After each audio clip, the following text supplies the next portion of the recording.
Opina Derecho, por el doctor Georg Sileski. ¿Y tú? ¿Qué piensas? Voy a proporcionarte hoy otro segundo ejemplo en una relacionado con un conflicto por límites, un apego y deslinde en materia civil. Vamos a pensar, tú pides un apego y deslinde, pues aquí en el caso de un conflicto por límites es una situación similar, ¿no? Pero todo esto, estos ejemplos que te estoy dando son relacionados directamente al desahogo de las pruebas periciales en topografía, como te darás cuenta que pues los ingenieros están ahí trabajando, análisis, hay asistentes, pero hay alguien que efectivamente realiza todo este trabajo. Y muchas veces este trabajo se facilita mucho con los nuevos sistemas de medición geosatelital, sin embargo, no siempre se tienen. Bueno, imagínate en el asunto que yo te comentaba,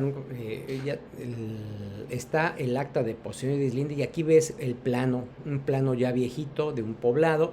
Como te darás cuenta, aquí no podemos ver exactamente el cuadro de construcción, cómo se identifica el predio. Y específicamente, este asunto de conflicto por límites, te lo voy a platicar. Este, este ejido que tú ves acá, no te doy el nombre, este ejido, lo que le está reclamando al ejido que está en la parte norte suya, un conflicto de esta zona, que es la zona urbana. Esta zona es la zona urbana. De tal manera que el conflicto no es de este lindero, ni tampoco es de este lindero, ni de este otro, ni de este. Solamente el conflicto es de esta zona. De tal manera que si existe algún conflicto solamente de una área específica, no tienes por qué ordenar la identificación del todo el polígono del ejido, solamente de la superficie del área que está en controversia. Claro, los ingenieros pueden tomar nota exactamente muchas veces de este vértice, de este otro vértice, de este otro vértice, con elementos que ya se tienen con coordenadas geodésicas. Pero si el objetivo del conflicto es exactamente este, no te va a servir el plano interno, porque el conflicto es exactamente los datos que se tenían cuando se ejecutaron las dos resoluciones. Cuando se ejecutaron las dos resoluciones, veamos el siguiente plano. Este es el plano del ejido que está en la parte norte, y como te darás cuenta, aquí se encuentra ilustrado efectivamente la zona urbana de este segundo núcleo. Entonces, este es el ejido 1 y este es el ejido 2. Ninguno de las dos tiene efectivamente, no tiene el cuadro de construcción. Lo que sí es importante que tomes en consideración que ambos, para poder hacer una identificación, ambos están hechos a una misma escala, es 1 a 20,000, como te darás cuenta en este ejido 2, y en el ejido 1 también la escala 1 a 20,000, de tal manera que los planos están hechos, porque si pretendieras hacer un acople de planos con una escala distinta, nunca te van a dar. O sea, acople de planos es que tú los puedas poner uno encima del otro, nunca se va a poder realizar. Entonces, estas son notas que quiero que tú tomes en consideración. Date cuenta este aspecto, fíjate. Esta es una laguna. Aquí aparece una laguna, ¿sí? Como lo ves en el ejido 2, aparece dibujada la laguna. Y supuestamente, tanto al ejido 1 como al ejido 2 les dieron tierras, pero también les dieron la laguna. Cuando tú sabes que una laguna son aguas nacionales, de tal manera que aun cuando esté seca, no es propiedad del núcleo agrario, ¿no? Date cuenta, este es uno de los errores que podemos observar en un plano definitivo. Si surgiera algún conflicto sobre esta superficie de la laguna, evidentemente el ejido no puede decir, esta es mi propiedad porque me la entregaron. No, porque son aguas nacionales. ¿Estamos de acuerdo? Lo mismo sucede con la vía de ferrocarril. Porque aquí aparece dibujada y ya también me entregaron esta vía de ferrocarril, ¿no? También es propiedad de la federación. De tal manera que estos dos elementos gráficos que tenemos, que es la laguna, el dibujo del ferrocarril, no significa que sean propiedad del núcleo agrario. Aunque se retiraran las vías del ferrocarril, la superficie, el derecho de vía del ferrocarril no será propiedad del núcleo agrario. Esto es muy, muy importante a considerar en ambos ejidos, ¿no? En el ejido 1 o en el ejido 2. ¿Estamos? Bien. Ahora, vamos a considerar el área en conflicto. Ya te decía yo que no hay necesidad aquí de medir todo el polígono del núcleo, solamente el área en conflicto que está acá.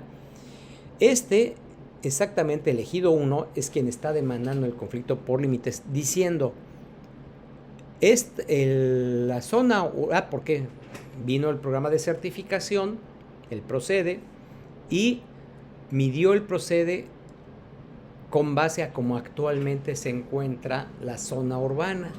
Y entonces dice, no, esa superficie no es así.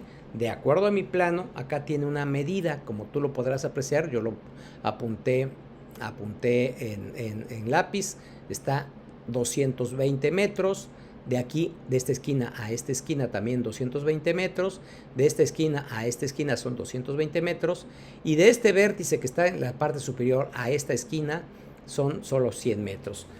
Eso está descrito en el acta de posesión y deslinde de este ejido, ¿sí? Empieza el caminamiento del vértice 1 al vértice 2, 100 metros, vértice 2 al vértice 3, 230 metros, del vértice 3 al vértice 4, 230 metros, del 4 al 5, 220 metros, y del 5 a en tantos metros.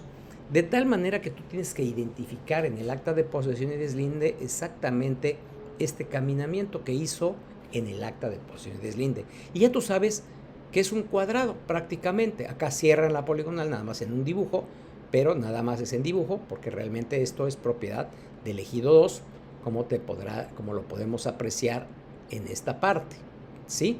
Entonces este es el ejido número 2. Y también podemos apreciar en el acta de posesión y deslinde número 2 exactamente este caminamiento que te estoy indicando.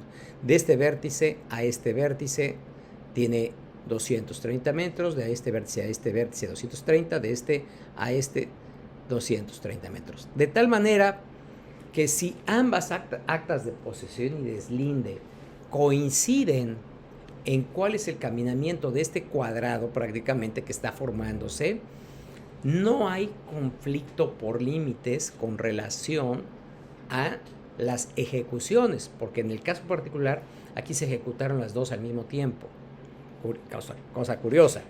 Pero bueno, en este sentido no hay conflicto por límites, pero sí hay una deficiente certificación por parte de este ejido número 2, porque en lugar de respetar estos 220, 230 que se tiene, resultó una superficie mayor, como lo vamos a apreciar en el plano que está acá. Aquí, en este plano informativo, por parte del perito topógrafo del tribunal, en este caso de manera específica, nos hace el dibujo del ejido número 1 y del ejido número 2, y específicamente del área en conflicto, como lo podemos ver acá. Y entonces ahí nos damos cuenta cómo aparece el dibujo cuadradito, perfecto, que aquí ya lo ve de manera más ampliada y ya va describiendo cómo son las actas de posesión y deslinde del vértice 1 al vértice 2, como yo les había platicado, el vértice 2 al vértice 3, el 3 al 4, el 4 al 5. Y cómo se dan cuenta que el plano interno del procede modifica totalmente este polígono en una superficie mayor, porque obviamente pasaron los años y ya creció este poblado. De tal manera que toda esta superficie que está acá no le pertenece al ejido 2, sino le pertenece al ejido 1. De tal manera que esta acta de posesión tendrá que, efectivamente, podrías decir que se deberá nulificar para el objeto de que se respete el acta de posesión y deslinde con base a las ejecuciones de ambos núcleos agrarios. Pero esto aquí, como te das cuenta, aquí ya sí aparece, fíjate, el cuadro de la zona urbana reconocida por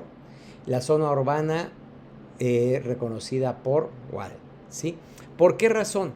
Porque aquí el ingeniero te hace dos cuadros de construcción. Dice, El ejido demandante reconoce este polígono. Y el ejido demandado reconoce, como aparece en su plano interno con base al procede, más grande. Entonces, por eso él te ilustra, dice, reconocida por un ejido y reconocida por el otro. De tal manera que esto exactamente es lo que sucede en esto. Entonces tú tendrías que ordenar que efectivamente no hay un conflicto por límites con relación a las ejecuciones, pero sí con relación a los programas de certificación que tendrán que quedar sin efecto para que queden con base a su acta de posesión y deslinde. Bien, por último, nada más quiero hacerte un punto de referencia. Bien, abogada. Aquí estamos viendo lo que decíamos, la vía del ferrocarril. Lo mismo estamos viendo en el ejido número 1. Este es el ejido número 1. Vemos ilustrado la vía del ferrocarril. Cuando nosotros leemos el acta de posesión y deslinde, si tú tienes oportunidad de leer bien, te vas a dar cuenta con base a cómo haya sido realizado el caminamiento. Muchas veces se realiza con base en el sentido de las manecillas del reloj, ¿sí? Así como te lo estoy mostrando. Y en ocasiones lo hacen en sentido contrario. En sentido contrario, como en el caso puede ser de aquí, en sentido contrario, para acá, hacia el norte y luego hacia el noroeste, ¿sí? Entonces, eso tienes que identificarlo. ¿Cómo fue efectivamente una ejecución y cómo fue la otra? Para que tú puedas identificar de manera correcta cómo fue realizando el trabajo de campo aquel ingeniero que ejecutó la resolución presidencial. Y te vas a dar cuenta este aspecto fundamental. Este vértice, este dibujo que hace el perito que elaboró el plano, dibuja exactamente la vía del ferrocarril. Y vas a leer siempre aspectos de esta naturaleza que te van a auxiliar para identificar cuál es la distancia y que te hace innecesario exactamente realizar el trabajo total del polígono.